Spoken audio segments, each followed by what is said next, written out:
Hello, good morning. It is Sonya Blakey. You know, we have to deal with the technical things in the studio, and sometimes it can be a hit or miss for me. But I am here and super excited. I had to make a special trip to the studio today because he is the maestro, writer, producer, choreographer. I'm missing some things. I don't know, but I'm not really the choreographer though. We can take that. I mean, I can stage a little bit, but I look at a choreographer something else. I'm gonna have to pull that one out. I can direct a little bit, but you can. Okay. I can stage some. I'm talking about Donald Lawrence. Good morning, welcome, Donald Lawrence. Good to see you. I'm just so glad I could get you in the studio because I've been watching everything you've been doing, particularly. First of all, good morning. Thank you so much for coming. Oh, no problem. Good morning. What you did with the Edwin Hawkins conference, how you continue to carry on that legacy, and you said that you made him a promise that you would do it, and you did it, right? Yeah. Like I told you, I said, ooh, that was a heavy lift. It really was. But I got to see Edwin. He had asked me to fly up to see him. I was in LA and I flew up to Oakland to see him 4 days actually before he transitioned, because he transitioned actually on Martin Luther King's birthday. Oh, wow. And I saw him that Thursday prior to that. And he had been talking to me about it, but he made me promise that I would move music and arts forward. And I took about 3 or 4 years to figure out how I was doing it. Actually, I was supposed to launch it in 2020, then the pandemic happened. Okay. So I took a few years to figure out how I would do it, because I never wanted a conference or whatever you want to call it. I never wanted one of those. This has never been on my list of things to do. Right. But I made him a promise that I would. So eventually got around to relaunching it, and we relaunched it in London. So it really went off really well. It was I ain't gonna lie, it was stretched hard. you. Ooh, yeah, but it really went well. What a lot of people didn't realize is on the last maybe 5 years, I kind of trekked around Europe by myself, getting to know people, and I built my own network. And so a lot of times they wanted me to come and do master classes with their choirs and their singers. I said, okay, I'll come, but like maybe every other year y'all meet me one place. So this was the place, London. So probably from 20 plus countries they came in. And my friends that came, they couldn't believe how well they sang. They said, I can't believe that these people sing like the company in Tri-City. It was well, they got great choirs, and they really loved my approach to music and my technique, and plus I worked with them. So they came in and we did it. We actually learned 18 songs. Oh my God! And we recorded all 18. We did all that in 2.5 days. So it was really great. Great experience. It was good to see everybody, because I hadn't seen anybody because the pandemic. So I hadn't traveled international in 3 years. So that was my first international trip since the pandemic.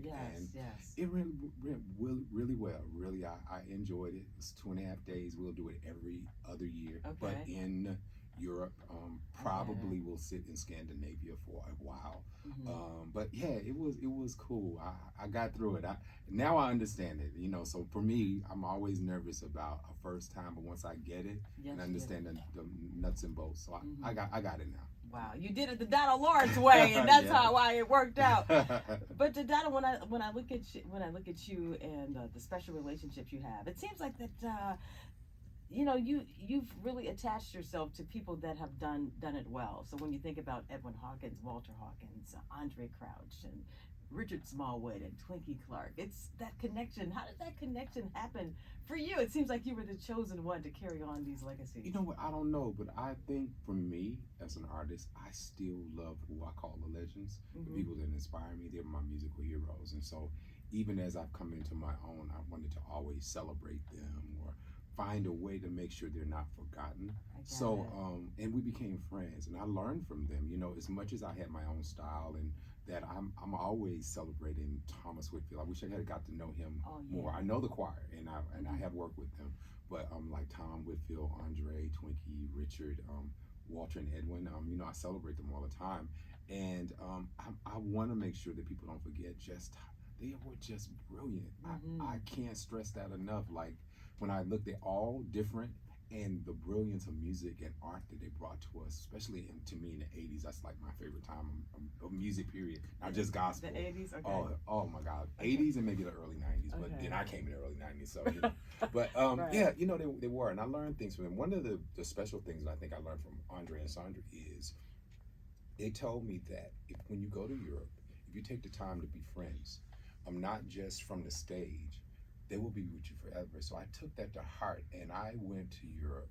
And I didn't just go and be on the stage. I've sat down and talked. We've had dinner. We text each other all the time. We talk about what we're watching on Netflix. And I just became friends with a lot of people. And I've really seen how that response has happened with us. And I'm just like really great friends that I miss. Like I can't go and hang out with them for a while. Mm-hmm. Now I'll tell them, I'm not just coming. I don't want to come just do music. Let's just go hang out. I can come and not even do music. So I learned that from Andre and Sonya. And I know even at his services, people came from all around the world just to be there, but they all had stories. They had stories of dinner or him cooking for them or them taking a little trip 100 miles in a small car. And they just created, I think, experiences with everybody. It wasn't about business and commerce and the stage. It was about relationship. And I think I learned that's a valuable thing that I've learned from, especially Edwin Walter and Andre.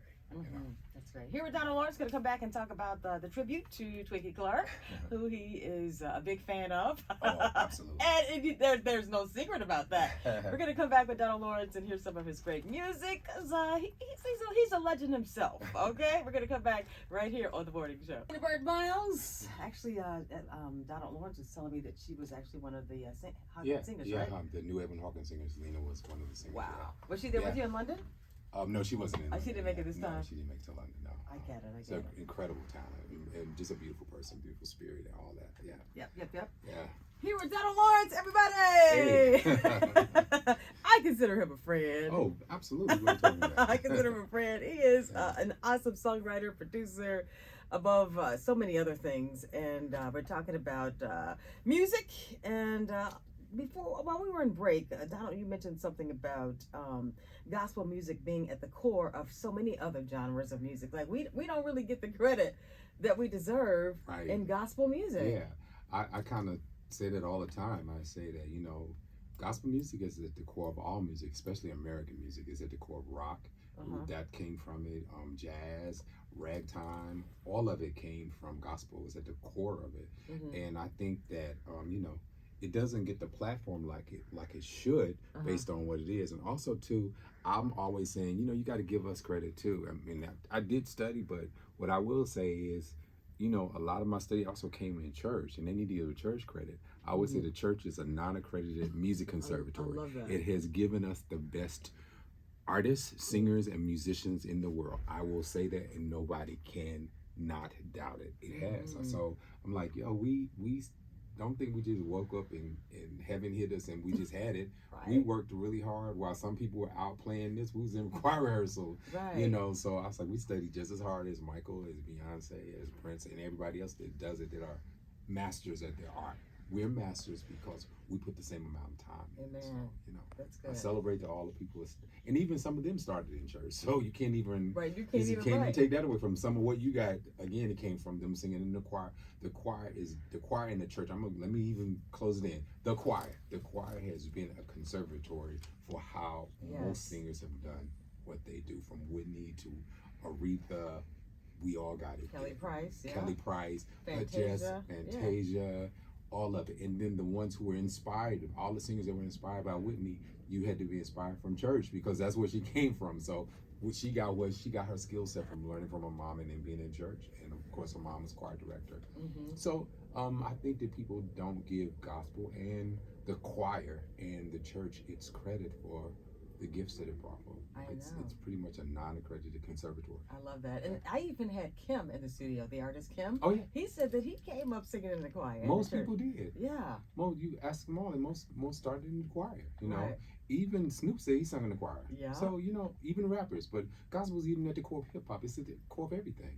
So, I think that what has happened over the years, and I say this, and it might sound a little sacrilegious, but it's not that. I think people have taken our music and separated from it being an art form as well and made it more about religion. And because it's been so much about religion and not acknowledging the art of it, it has limited the platforms that it can get on. And I see that a lot. And you would notice it more in Europe versus here, because when you go to Europe, they look at a gospel concert like going to a jazz concert. They're coming for that particular resonance in that art form.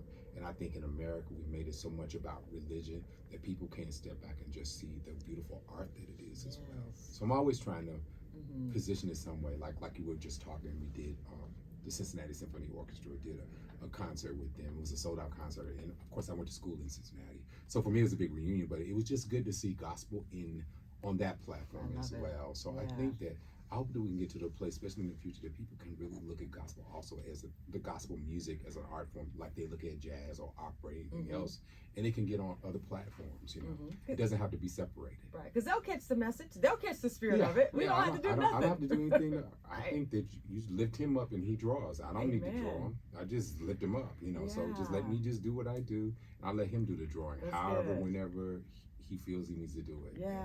And let everybody, work that out. I don't need to do that. That's perfect. That's perfect. Let's talk about the tribute to Twinkie. Okay. I know that you're such a huge fan of the Clark sisters. I'm a huge fan. And of the Clark for sisters. you to do this for Twinkie, who really has not gotten the credit I believe that she deserves, and she's so special. I mean, the sisters will be the first to say, "No, that's Twinkie. That's all Twinkie. That sound, that music, everything that we've accomplished to this day." Of course, their mom, the late Dr. Mattie Moss Clark, but it was the Twinkie, that sound that Twinkie put together. What is it about your relationship, or what is it about Twinkie that really made you decide to do a whole album in tribute to her? Her creativity. I've just always been one who loved uniqueness. I love unique songwriters. She's one of the most unique songwriters. I think, and I will say this, that the reason why I'm one of the unique songwriters I am, she's part of it. I always used to, back in the day when I was really starting to learn, I loved going to her albums and looking at the titles. I thought she had the most interesting titles. And when I write from titles. So it's no, kind of like fluke that I might write a song called Back to Eden, or like The Blessing of Abraham, or The Law of Confession. It's not a typical title, and it's not a typical concept. She always had unique concepts, like, endow me, or like overdose of the Holy Ghost. So a lot of that inspired how I go about writing songs, and the content of the subject matters. So I thought that as well.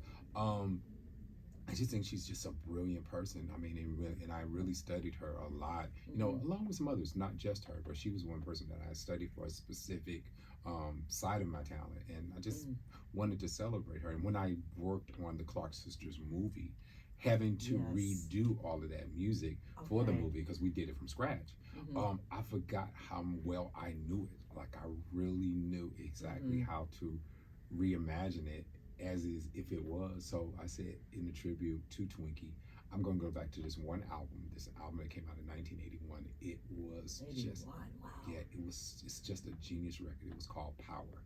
And she was studying at Howard then. And I can hear the difference in her approach versus some of the other things. I could tell she was studying, because the album is kind of very multi-genre, and you could hear her academics. And so I said, as a tribute to her, I'm going to reimagine that album as if it was in 1981, but coming out now. So it feels kind of like an old record remastered. It took me a while to do it because of the sonics. I was like a mad scientist trying to reimagine this particular record. So I took some liberties, and some I wanted it to be like it was the original. So and I did it all from scratch. Definitely a lot of live musicians, live singers. So it's been cool. And that's what this project is. It's called Donald Lawrence Presents Power, a tribute to Twinkie. I redid her album Power from scratch. Wow. So that's what the tribute is. Donald, that's phenomenal. We're gonna come back and play the lead single, In Him There Is No Sorrow. But even when I think about this latest thing with Beyonce, the church girl, even her pulling a sample of and it's another sample that I saw. I have to look at my phone because I'm kind of getting a little older, and I don't know all of the new rappers and hip hop guys. It's another guy that did something with a sample of them on it. I just saw it yesterday. It's incredible, and he sampled Now Unto Him from their Is My Living in Vain album. And I forget, I think it's called Shed No Tears or something like that. I'm pretty sure. Tell somebody to hit in, they'll know what I'm talking about. Whoever's listening, they'll know who I'm talking about. It's a rapper that just we'll look it up. Yeah, it's incredible. When I get my phone, I know exactly what it is. So I'll do that. Okay, we're gonna come back with Donald Lawrence. We got a lot more to talk about, and we're gonna play that song that he put out, Yolanda Adams. It's amazing, y'all. Stand by here with Donald Lawrence on Inspiration 1390.